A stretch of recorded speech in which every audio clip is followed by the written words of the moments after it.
Carlo Felice è bloccata per circa un'ora tra San Luri e Serrenti.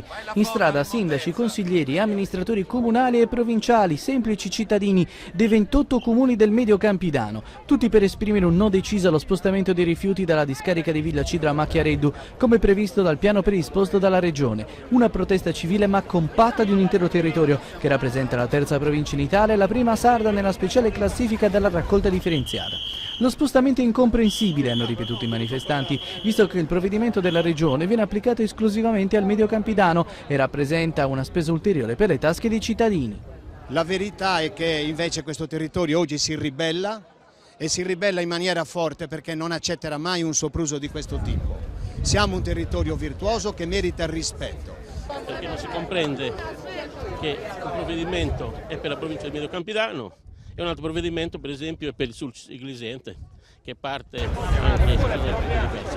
Ma qualcosa si muove. Dopo la risoluzione della Commissione Ambiente del Consiglio regionale, anche lo stesso assessore Giorgio Oppi è pronto al confronto.